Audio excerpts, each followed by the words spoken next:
I'm reading the chat and it looks like the ASL interpreters do not have anything to add to the conversation. So I will go ahead and thank our interpreters for being here and for supporting accessibility in this space.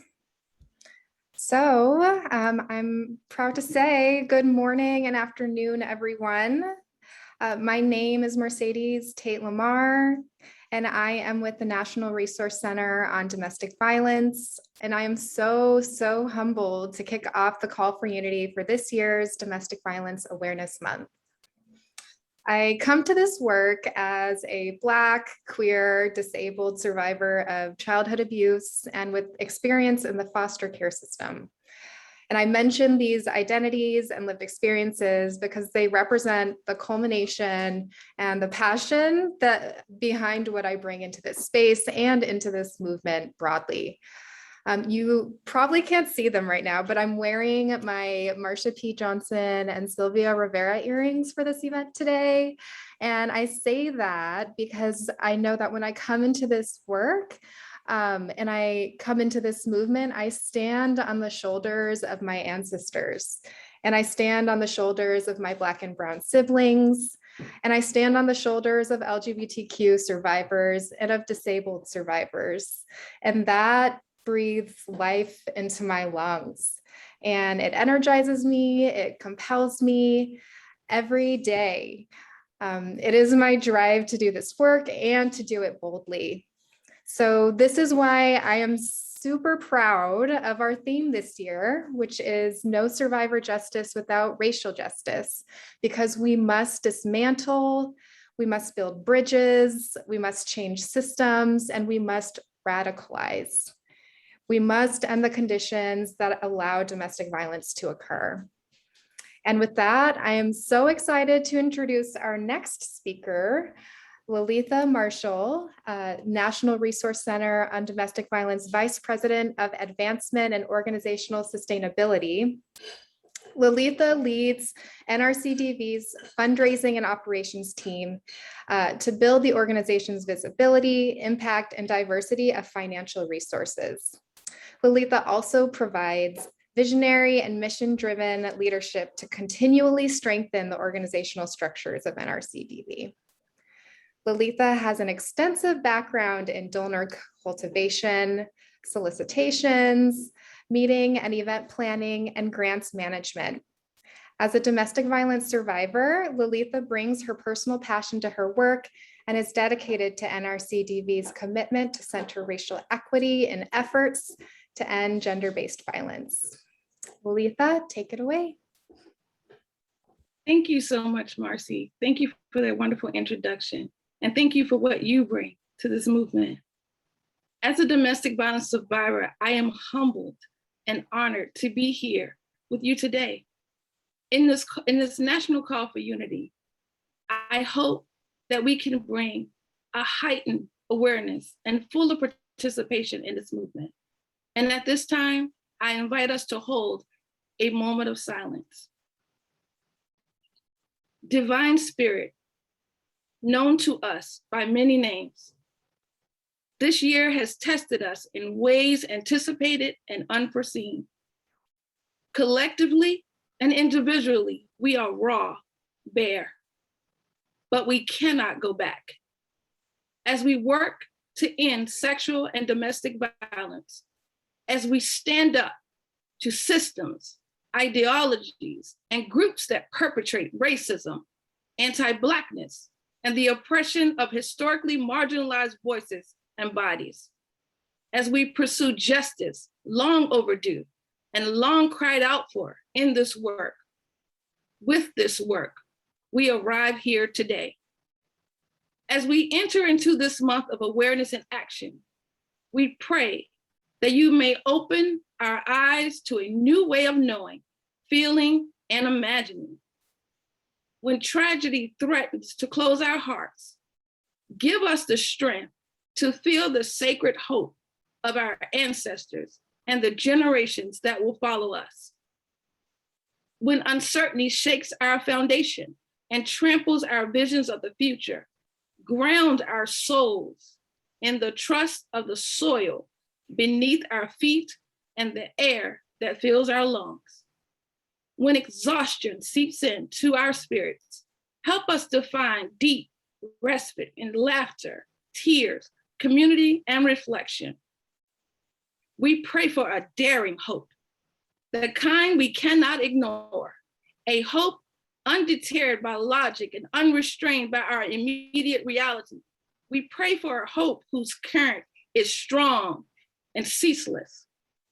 Even when the surface of life's water looks unchanged and unmoved, may we know that there is something greater swirling beneath its exterior, at work in our hearts and minds. When we are tired and worn and cannot muster the strength to conjure hope from our overwhelming despair, Divine Spirit, we ask that you hold our hand, for this alone sustains. We ask that we know your presence in those moments when we truly question it. Walk with us. And in times when we cannot walk, lift our weary eyes from the trench of dejection. Show us that though the road ahead may be long, we do not walk alone. We never did, and we never will. Meet us here as we remember our past and honor our present. Unite us across our virtual realities, across the uncertainty that has come to define this year in ever more potent ways, across our vulnerable humanness and courageous humanity. Unite us here, right now. Help us together as the sacred collective to imagine a future that we may not see yet, but know to be true. Guide us as we speak boldly and proclaim that there is more, that in the night of weeping darkness, in the winter storms that surround us, on the mountainside, there is more. Together, help us to proclaim this truth, this hope. Divine Spirit, we pray for an inspired imagination and the tenacity to pursue its manifestations. In your light, we pray. Thank you.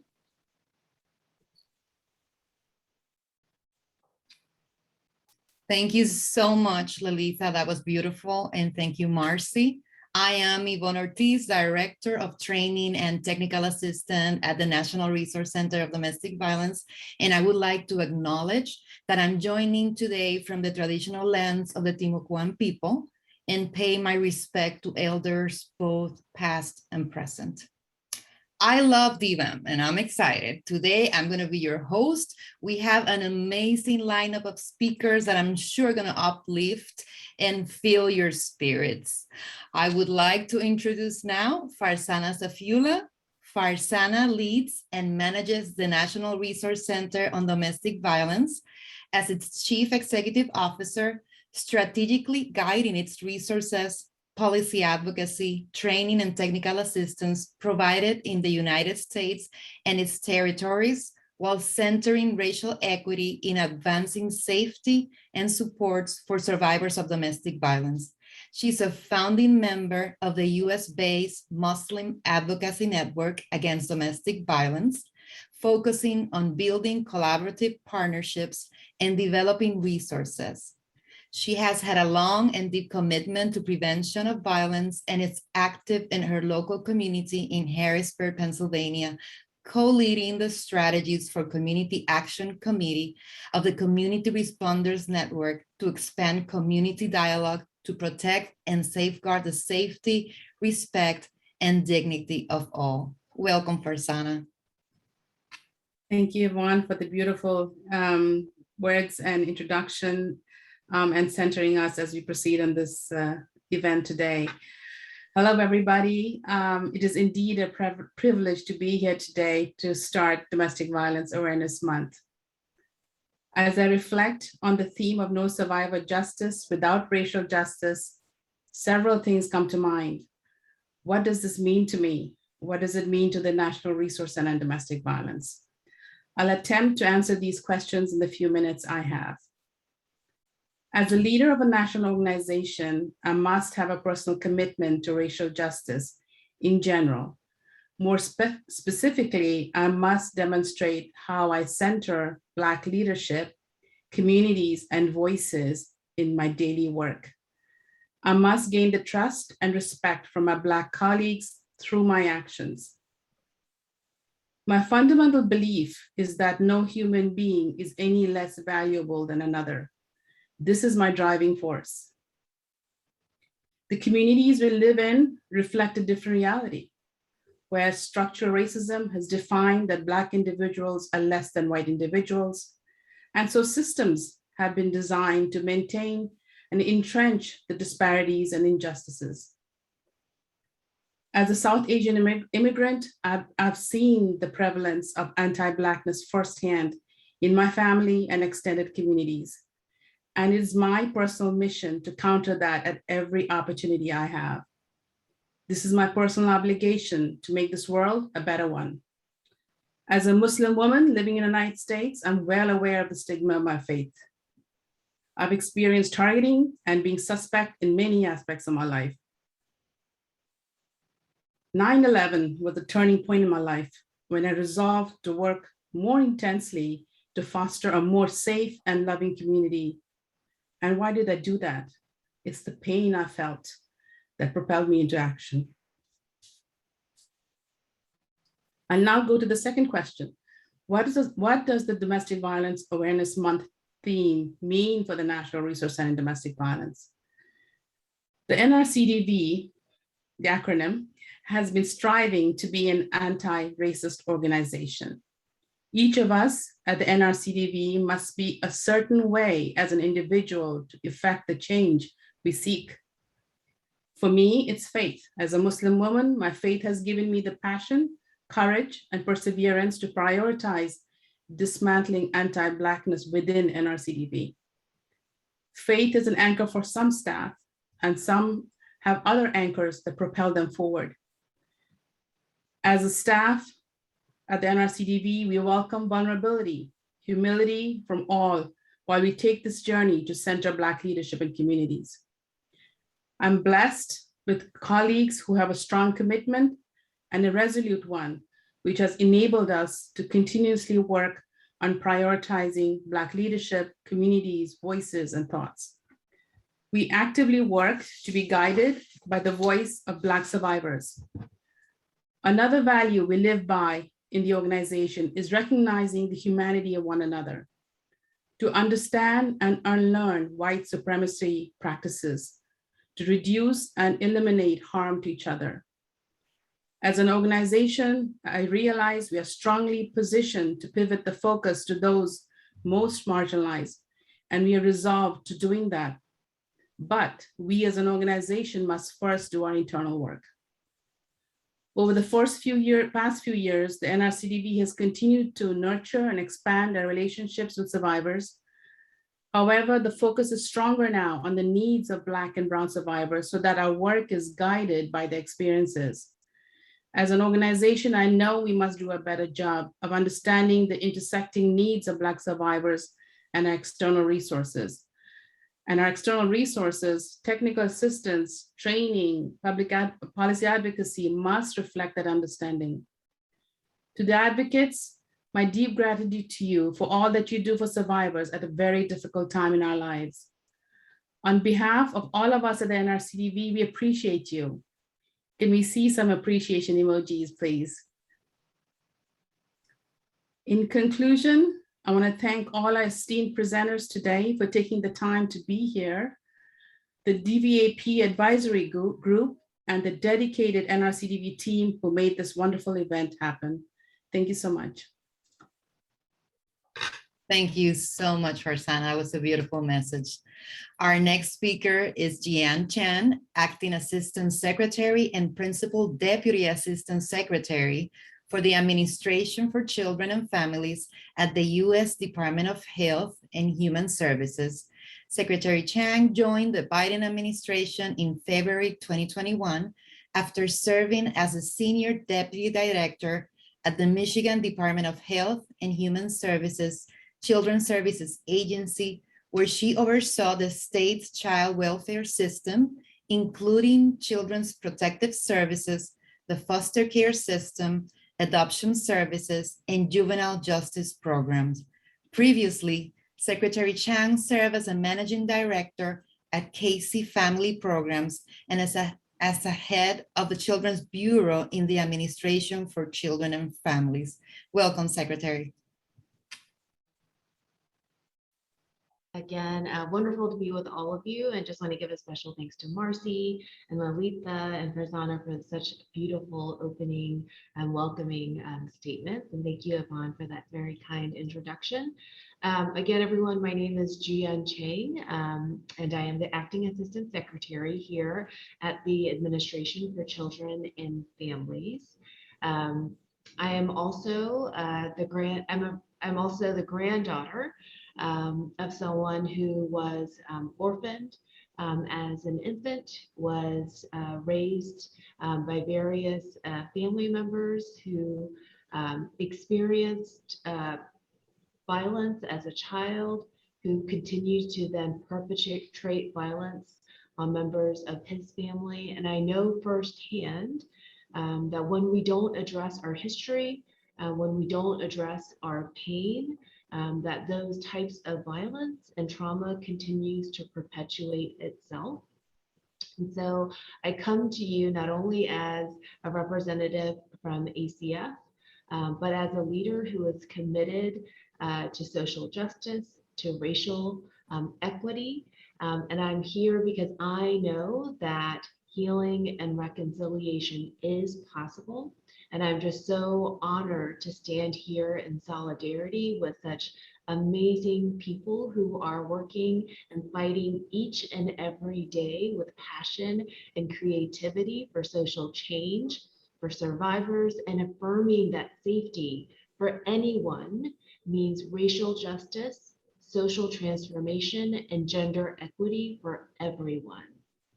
As an ally and a leader committed to safe, equitable access to social services for all of our nation's vulnerable children and families, I want to start by thanking each and every one of you for your tireless advocacy, sacrifice, and inspiration. It is your leadership and support with families that helps them stay safe, hopeful, and resilient. I also want to give a very special thanks to some key leaders in ACF who make this work possible and make this work sing. That is Shondell Dawson and Debbie Powell in our ACYF team. So special thanks to them. Here at ACF, we work every day to actualize a vision we have that every single child, young person, family, individual, and community can be resilient, safe, healthy, and economically secure. Advancing equity to reduce what we know are structural barriers that include racism and other forms of discrimination that prevent families and communities from achieving economic and social well-being is at the foundation of ACF's work. Today, I want to honor your advocacy by lifting up how ACF is committed to transformational change for families that is centered on racial equity, gender equity, and preventive services. We must together disrupt the harmful legacy of structural racism. We also have to, at the same time, demand until we receive it, increased interventions that are front-loaded, that are prevention-focused. We can no longer afford to be an agency that only acts after a child or family encounters crisis. We must support and insist on prevention and upstream supports. I want to give you a special call to action, and that is to invite survivors who are foster parents, bio parents, adoptive parents, former foster youth, caseworkers, and youth aging out of foster care into our solution to build lasting change and to create a permanent disruption of harm. Please help survivors know that their allies in the movement at ACF are placing families first and making sure that access to our services is done with dignity and respect. We also ask that you please help us invite families and youth from underserved and marginalized communities to help us know how to do our work, right? We want to be informed by people with lived experience, follow their direction so that we can actually provide supports that are needed by those that we are trying to serve. The Biden administration's priorities have given us all a launching pad for generational transformation. I'm so excited to announce for the first time that the Family Violence Prevention and Services Act has received $1 billion. I want to say that again, $1 billion in American Rescue Plan funding that prioritizes support for survivors of domestic violence, sexual violence, and from culturally specific communities. I'm also really excited and proud that we now have the chance to provide survivors direct cash assistance, what we know is a lifeline for so many people to move forward in their lives. These increased resources for prevention, expanded supports for culturally specific communities are key in the reauthorization of the Family Violence Prevention and Services Act. So while we still have a long journey ahead of us to reach our goal of ending for once and for all domestic violence, I am hopeful that we can come together to answer every family's call for equitable prevention services, housing, and other social supports. And I know that we can and will achieve these great things together. Thank you so much for your energy, for your advocacy, for your championship, and for your sacrifices. Leaders like you are the catalyst for a better tomorrow for millions of families. Thank you so much. Thank you, Secretary Chang. What a great way to start DVAM and to start our weekend, knowing that there are more funds for our survivors and our programs. Thank you so much, Secretary Chang. And now let me welcome Rosie Idalgo. She's a Special Assistant to the President and Senior Advisor on Gender-Based Violence at the White House Gender Policy Council. Rosie has worked in the movement to end gender-based violence for over 25 years as a public interest attorney and as a national policy advocate. Most recently, she was a Senior Director of Public Policy for Casa de Esperanza, the National Latino Network for Healthy Families and Communities. Rosie previously served as a Deputy Director for Policy at the Office on Violence Against Women, OVW, at the U.S. Department of Justice during the Obama-Biden administration, and also served on a detail to the Office of the Vice President, working with the White House Advisor on Violence Against Women. Welcome, Rosie.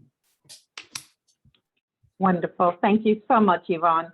And it's just such an honor to be with all of you here today. I really want to thank NRCDV, express my gratitude to all the speakers and Secretary Chang, your words of inspiration and commitment. It's wonderful to see this amazing leadership throughout all the different agencies in this administration. And most of all, to thank all of you who are on this call today. As we work here in the federal government to improve policies, to increase access to resources, at the end of the day, none of that matters if we don't have advocates like you all on the front lines. You are the heart and soul of what it means to be there for survivors. And it is the courage and the resilience and the vision of survivors that also has led this work and continues to lead this work. And so today is a day to honor all of you and to honor your service. And as we know, domestic violence was already a public health crisis, a significant issue. Even though progress has been made, so much more work remains to be done.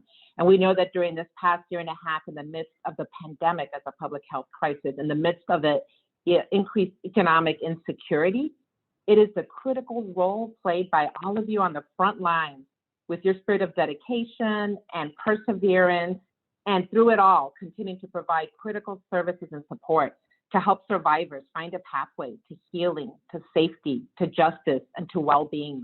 And so we honor that today. And as Assistant Secretary Chang said, it's a demonstration both of the recognition of the Biden-Harris administration and of Congress in allocating those supplementary resources in the midst of this pandemic through the American Rescue Plan. and to really make sure that we can be there to support you all on the front lines. And it is very historic for the first time ever. Resources of $49.5 million that will be focused on culture-specific community-based organizations and those really working in communities to serve those most impacted at the intersections, right? At the intersections that we all see that disproportionately impact survivors from communities of color, those with economic insecurity, those who have been on the front lines as essential workers, and really be able to build the leadership, the capacity, the innovative resources to address this. And I just do want to take a moment to also express our deep gratitude for Shondell Dawson at the Family Violence Prevention Services Office, who has been working around the clock with an amazing team there at FIPSA and the support of HHS to really be able to advance this work and support all of you in this important work. And also just bring from today the deep gratitude of President Biden.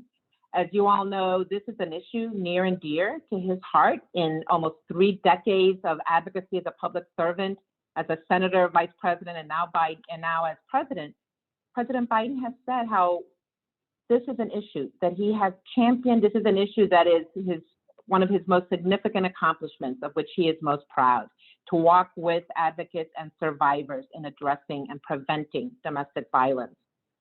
And as he worked to champion the original Violence Against Women Act, he also has recognized with each subsequent reauthorization that we got to keep improving it. And that's the beauty of this, that each time it's an opportunity in a bipartisan way to identify what's working well, but to identify gaps and barriers and increase our commitment and our policies and the resources to really have this vision of ending domestic violence and improving the prevention efforts. And oftentimes when he would travel as senator and as vice president, he would go visit the National DV hotline to listen to calls. He would make an effort in different cities to visit domestic violence shelters and talks about how much deep gratitude and respect he has for the leadership of advocates and survivors in this work. And so as president, he signed an executive order creating the first ever White House Gender Policy Council, tasked with really developing a more comprehensive national strategy, first time ever, a national strategy on advancing gender equity and gender equality. And as we have labored to do that with a lot of important input from federal agency partners, critical input from external stakeholders, and all of you, many of you who've participated in listening sessions and sent your recommendations, we were proud to be able to provide that first ever national strategy to the president last Friday. We were tasked with a 200-day deadline, and we'll have an opportunity, hopefully by mid-October, to release it publicly.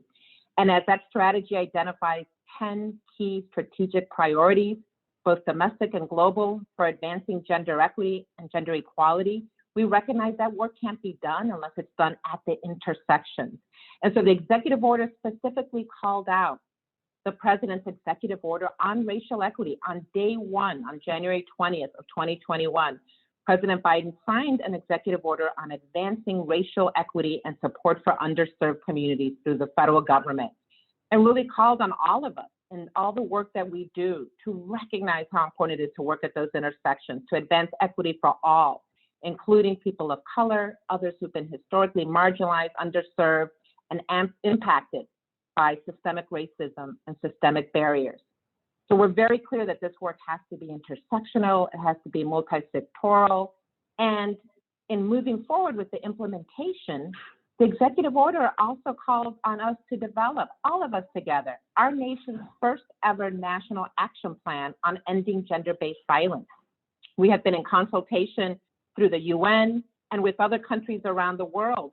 78 countries have national action plans on ending gender-based violence. And this will be the first time that we as the US really come together, recognizing that VAWA is important, the Family Violence Prevention Services Act is important, and other key legislation. But we really need a holistic, whole of government, whole of society commitment to ending gender-based violence and to really lifting up our commitment to prevention in a more holistic way too.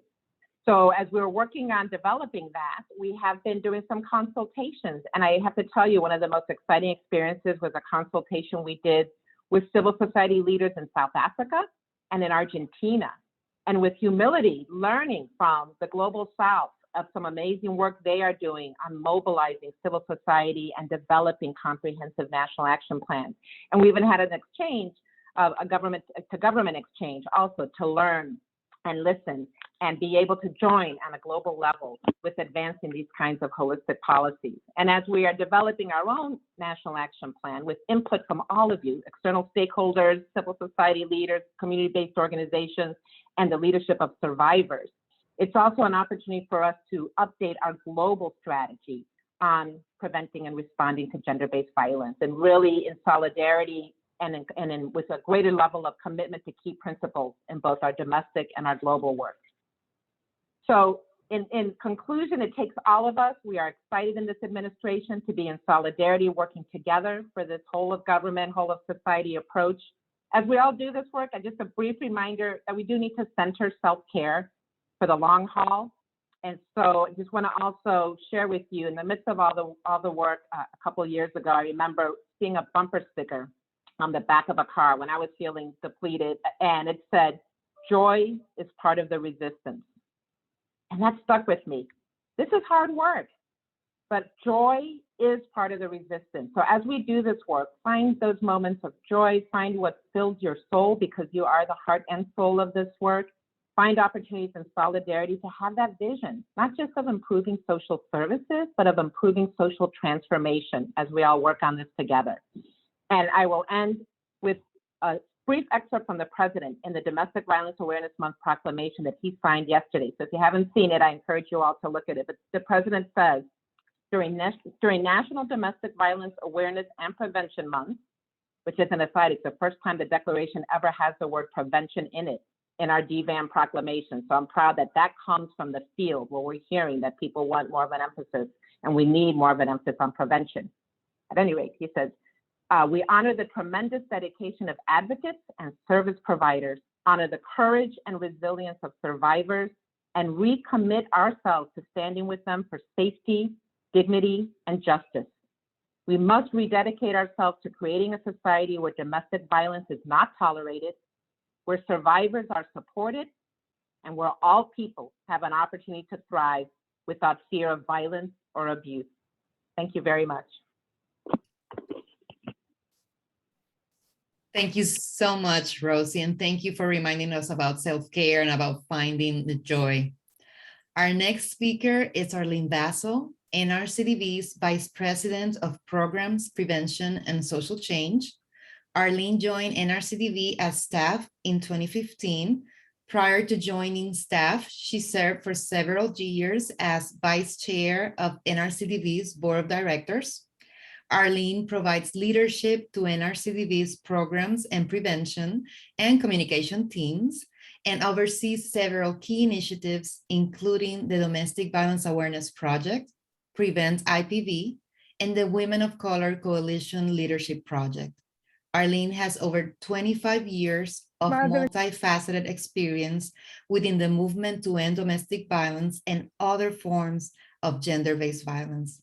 Her formal advocacy work began in Virginia at the Su White House. abogacía comenzó en Virginia She later worked at the Virginia y Center luego for trabajó Women's en Alliance la and alianza Progressive de Against Domestic Violence.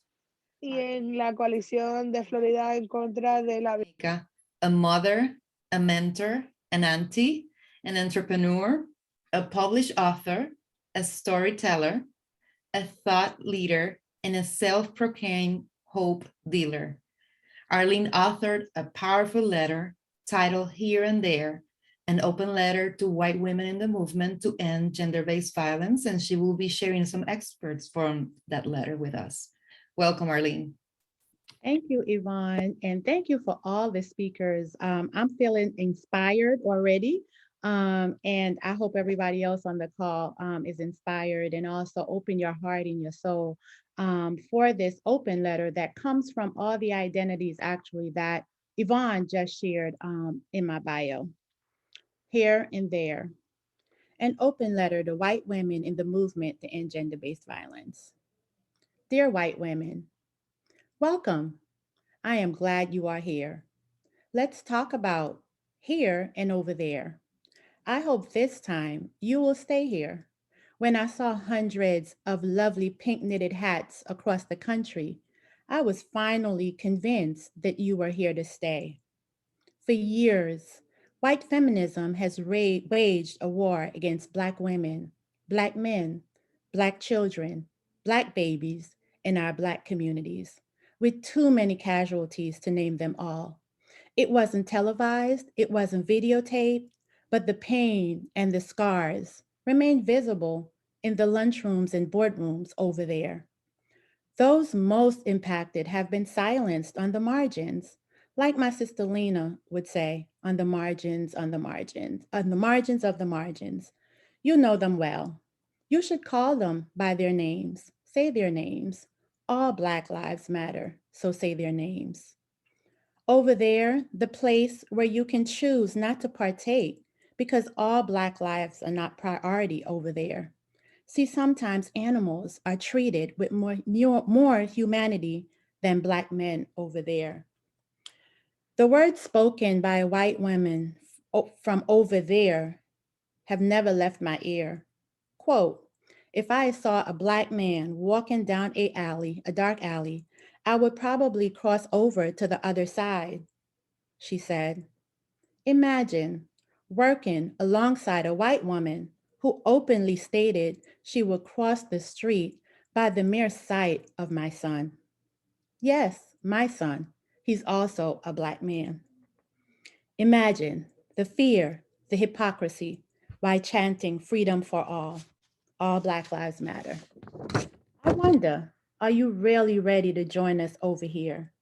See, we don't have the option to abandon and jump ship over here. Here is where we flourish. Here is where we thrive. Here is where we build community to stay alive.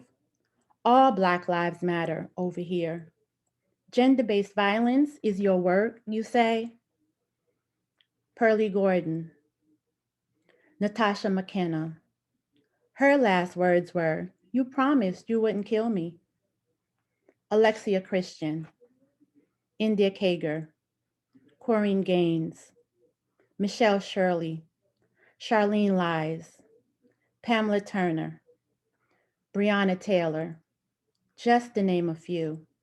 I wonder, since gender-based violence is your work, do you even know their names?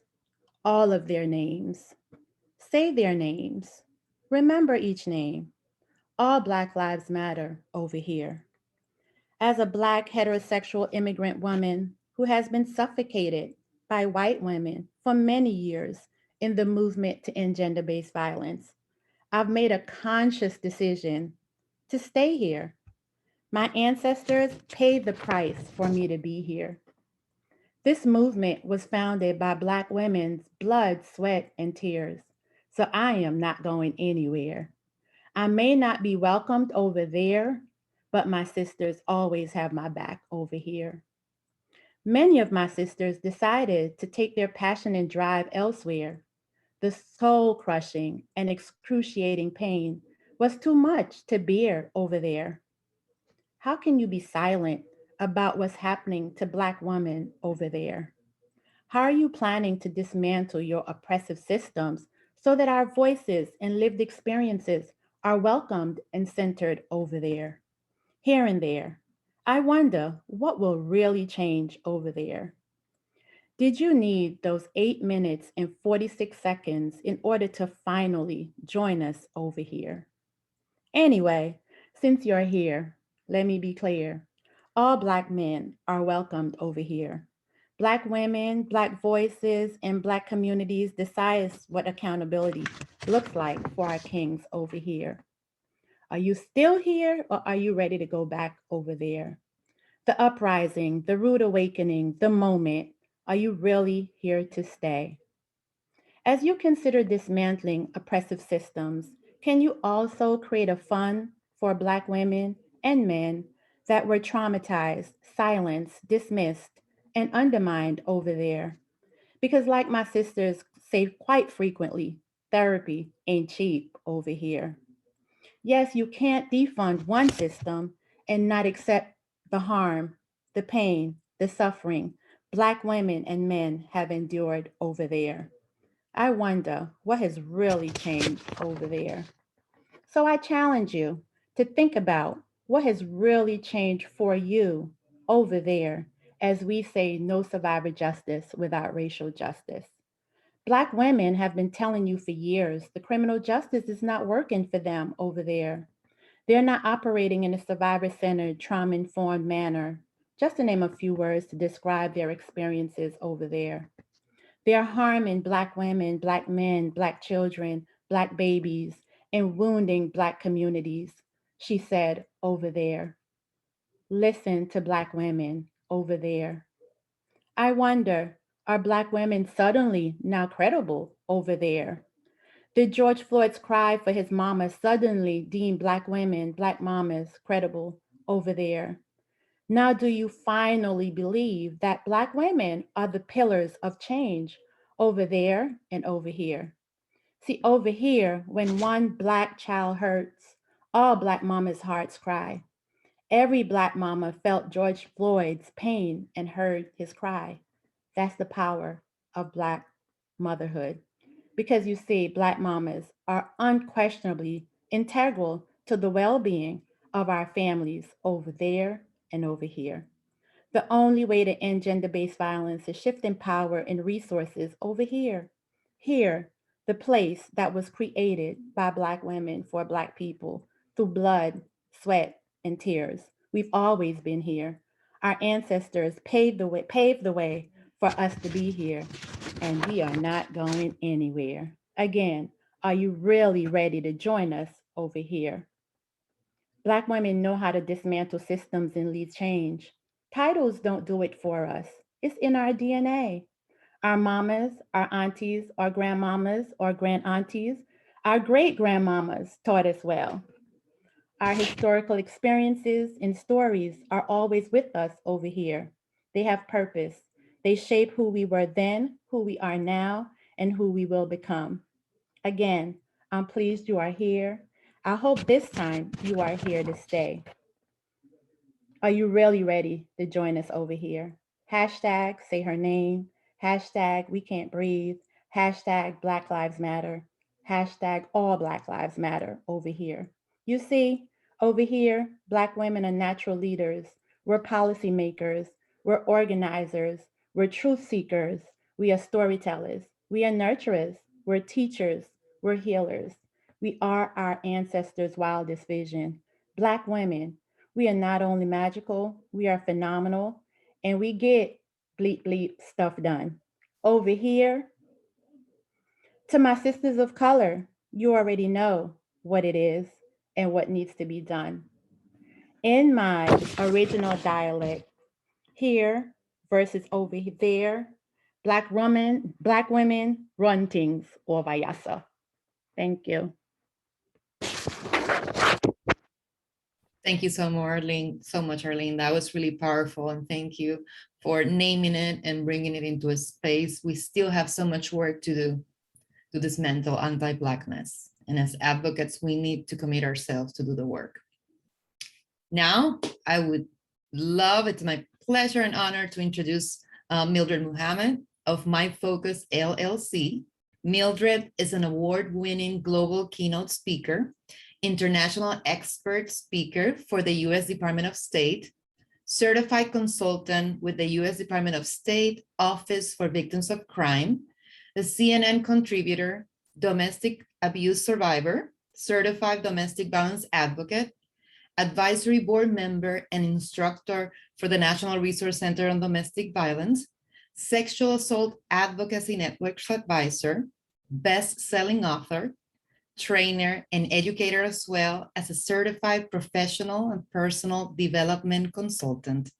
She travels and speaks on a global platform to discuss her life of terror, abuse, and heartache as the ex-wife of the DC sniper, all while promoting domestic abuse, violence awareness, and prevention.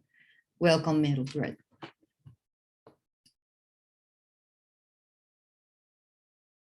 I believe you're muted, Mildred. And there I am. Thank you so much for that introduction and for including me in this wonderful Call for Unity program. I'm going to start with sharing my story. I was a victim who became a survivor, and now I am a warrior on the issues of domestic abuse and violence. Most of you know me by my ex-husband, who was John Allen Muhammad, whom you know to be the DC sniper. Unfortunately, law enforcement nor the media told you that it was a domestic violence child custody issue, which was the undercurrent of that whole situation. Law enforcement also didn't tell you that I was the intended target.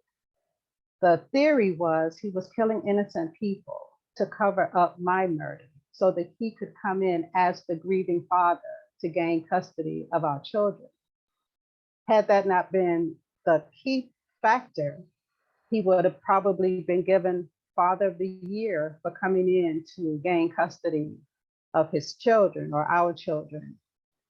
As I started to look out for help, for resources to help me during that tumultuous time, resources were not available to me. I went to the victims' compensation, and asked, since I'm a victim of domestic violence, what resources are available to me. And their response was, well, did you get shot? Were you nicked by a bullet? And because I wasn't, then those resources were not available to me. I was only eligible for counseling, which I thought counseling is not going to do anything for me right now. I reached out to organizations for help. Unfortunately, that was a high profile case. And many organizations and other people were afraid to be near me. They were afraid that they would be shot. So I resorted to going to the library to look for resources. I'd learned how to become my own hero so that I could make it through that whole process. There were some advocates that even told me that you're not really a victim. You don't have scars to prove that you're a victim. Well, 80% of victims do not have physical scars to prove their victimization. So what are we supposed to do when we're seeking for help?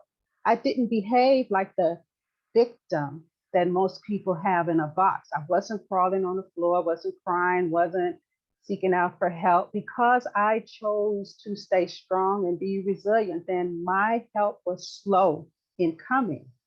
Because I didn't behave like they thought a victim should behave. I'm too articulate to be a victim. I'm too smart to be a victim. I'm too educated to be a victim. Why would you do that? Why would you feel you are a victim? Even my community said, well, if you would have stayed on the West Coast, then the people on the East Coast would still be alive. How dare you bring this drama into this quiet community? How dare you call you and your children victims when none of you were hurt or killed? So I had to retreat inside in order to help myself and my children to heal. I went to the library. I got a book on counseling. I learned how to counsel me and my children myself. I felt that if I was able to help my children to understand what their dad has done, then I could help them to be assets in society. That was a very long, difficult road. I asked God to put people and resources in place to help me, because the people that were coming were only taking from us. They all wanted to be a part of it, but I will be your friend during the daytime, during the evening, but I'm not going to be your friend during the daytime. We were ostracized. We were told that we were not victims. It was very difficult, especially for my children. So the call to unity for me would be, we need to change the narrative. Stop asking victims, why do you stay? Start asking the abuser, why do you abuse? We have to start holding the abusers accountable for the actions that they do to the victims and their children. And sometimes it's not even their children. During the pandemic, there were organizations that were not helping women of color. There were organizations that was losing funding because they backed Black Lives Matter. We also noticed that during a certain administration, there were advocates that were not supporting Black people. I also was told by a white woman that if you were white, then you would have received more resources, which had me to believe that there are resources for white people and there are resources for women of color. Both are not the same. So how do we get past this so that everyone can feel? To the victims that are watching, please know that you have to care about yourself more than anybody else. And I am grateful to the advocates that did help me and my children in that process. It wasn't very many, but I thank you all for that. And the NRCDV is an awesome organization. I have to say that because, not just because I'm on the board, but because they help everybody, regardless of gender, regardless of sexual orientation. It doesn't matter. If you need the help, they're there to help you. Don't ever feel like you are alone, because you're not. All you have to do is reach out and someone will respond. Thank you for this time to share my story and to call for unity for everyone. Thank you so much, Mildred. You are amazing, and thank you for sharing your story.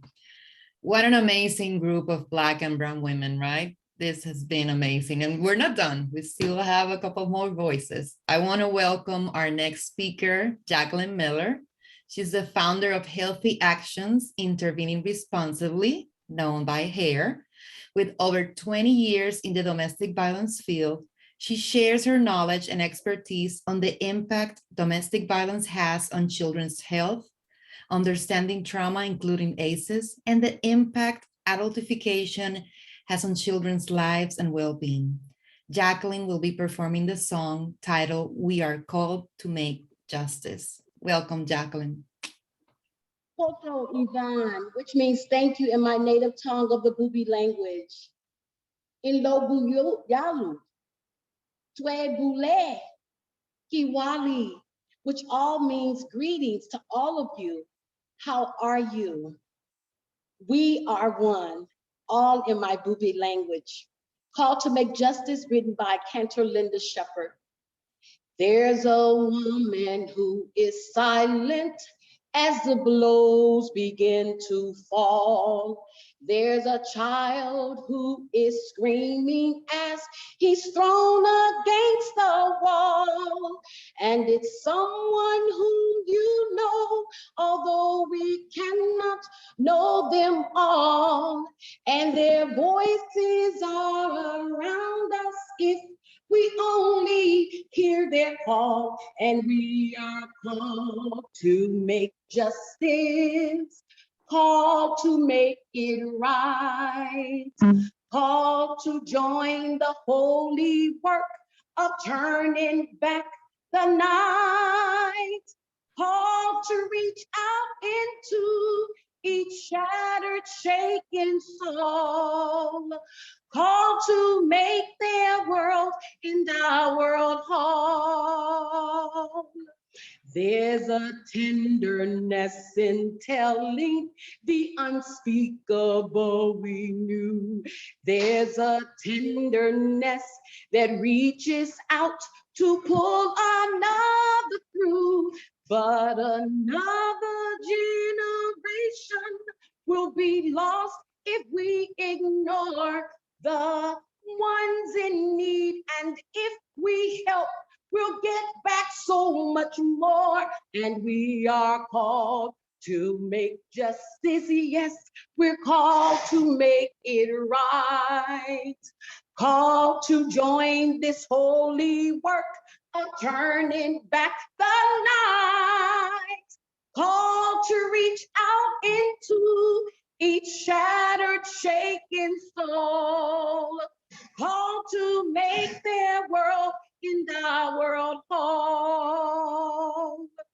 There's a memory she's hidden as it poisons each embrace.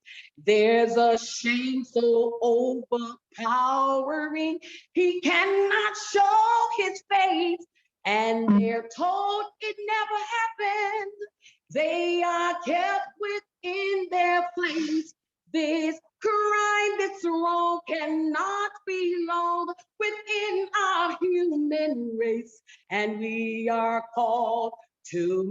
justice, yes, we're called to make it right. Called to join this holy work of turning back each night. Called to reach out into each shattered, shaken soul. Called to make their world and our world whole. This is my last verse. There are none so blind among us as those who will not see. Our voices must be loud for those who cry out silently. When some of us are still enslaved, then none of us are free. The word has come from God and it is calling you and me.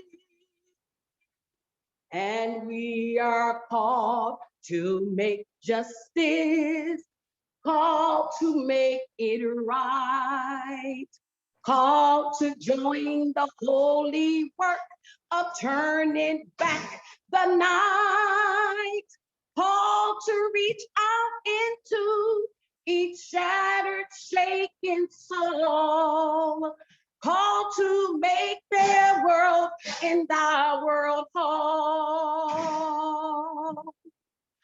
Called to make our world the home we all must share. Called to make our whole world whole.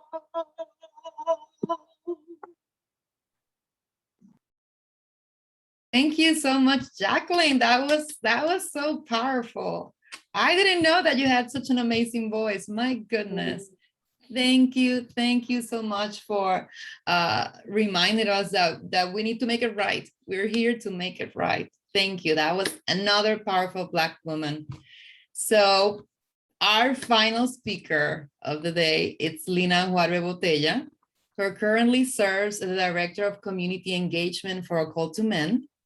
Lina is a social and human rights activist with more than 20 years experience working to end violence against all women and girls. She's responsible for community partnerships and outreach and works closely with schools and organizations to implement A Call to Men's Life Respect Coaching Healthy, Respectful Manhood curriculum, of which she is a co-author. Lina has a diverse and rich background and describes herself as a community organizer and builder. She has received many awards for her work against racism, her advocacy efforts, and leadership working alongside clergy, sexual assault survivors, and for her commitment, service, and leadership in the Latino community. Lina will be offering the last words to close out today's event. Welcome, Lina. Thank you, Ivonne. Thank you, beautiful people. I'm full of goosebumps and feeling this beautiful feeling in my soul, just seeing you all. I wish we could see everybody, but really want everyone to know that we feel you and know that you're here. I don't know what to say now. Like I don't prepare notes. I just be with you and kind of reflect on this moment with you. But I just feel so humbled, inspired, like ready to go, like right now, to not just do the work, but be the work. Really in this moment, I'm also holding all, the different identities that I carry and all the people who have come before me. I think about the lessons of my people. I identify as Latina, as Puerto Rican, and I think about my grandmother saying important things to me that I recorded growing up, like, you listen with 3 ears to what I have to tell you right now, Lina. Me escuchas con 3 orejas, all right? Or when my dad would say, never forget where you came from, right? It makes me feel, this moment's making me feel like we have to remember what are the basics of our humanity. What are the basics of our humanity? I think sometimes we get lost and we just go do versus going to be. To me, Eileen, your letter is the call to action. I cannot act like I did not hear every single word of what you said. I think about, the margins of the margins, which is a term that for me was really helpful because I didn't really understand racism until I came to the United States and couldn't understand why people were asking me to leave a store or why they were calling me X, Y, or Z, which also reflects on my own ignorance growing up and not understanding racism in my island, right? So I had a lot of learning to do. And if it wasn't for Black women in my life and Black folks who really shared all and put so much into me as an individual, even the moments that I didn't do the right thing or said the right thing, right? Who showed grace and guidance and offered them themselves, I don't know where I would be in this trajectory, right? And, yes, I really feel that not only have Black women put into me, yes, we must hold all of us in this work. If we want collective liberation, if it wasn't for, the wisdom of other Latinx folks who have been alive, of indigenous folks, we need all of us for this, right? For the idea of collective liberation. So the question for us is, are we ready to really be justice? Oftentimes we talk about charity thinking that it's justice, and it isn't. So I want to share with some what I call undeniable truths with you, right?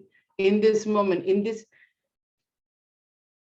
historical moment, October 1st, 2021. And I actually will ask you all to take a deep breath with me. Beloved community, we've heard a lot today, and we must, hold all these things all at once. No longer am I seeking balance. I've been talking about juggling all these truths at once, right? So I want to remind us all that we can no longer do this work. There is no excuse to do this work with only a white feminist perspective. I boldly will say that I consider that to be violent. All right, we can no longer do that. We can no longer do anti-racism work. We can no longer do any type of gender-based violence work if we're not committed to anti-racism work. But more importantly, and this is the 3-year part that my grandmother would say, we have to be intentionally focused in anti-Blackness and how it has consumed us and compromised us, even for those of us who seek to be allies in this work. We have to be so conscious. We have to be so present to that. So those pieces have to move us forward to create the future that we want. We have to understand this some of this stuff might be hard for us in the movement, right? To the point of what Arlene talked about. We can't do this work without having hope and healing for our male identified folks. We cannot do it. We cannot do it. There's end of sentence. How do we create spaces that loves and holds healing for all of us is necessary. We can no longer move in the ways that we have been moving in this work. How do we assure that we speak in truth and being transparent and accountability? At a Cult to Men, we say that accountability is about love, right? Well, accountability is also about transparency. It's also about putting the flashlight of the things that are invisible. It requires that accountability be consistent, right? Accountability is something that we never really fully arrive at. And so we have to recommit to that understanding. Please let us not forget, I want to create a world where my white sisters, my white brothers, my white queer folks are right next to me. I really do. But I also know that a lot of what they have lived with has created a moment, an experience that compromising them to be consistent aspiring allies. Do you feel what I'm saying? You need to know that that's the case, and you need to work for it every day. I call it like a credit card that you can apply for every day, right? I think about it the same way as I think about my Black community friends. I have to earn it every day.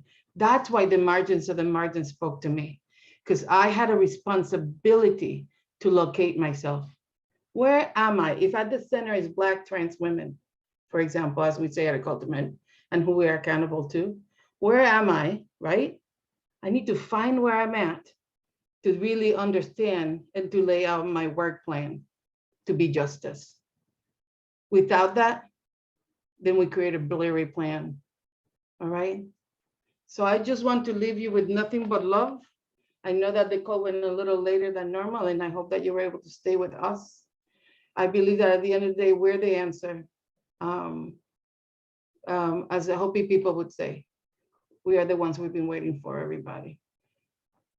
Nothing but love for all of you. Thank you so much, and nothing but gratefulness for all of your words and what everybody shared.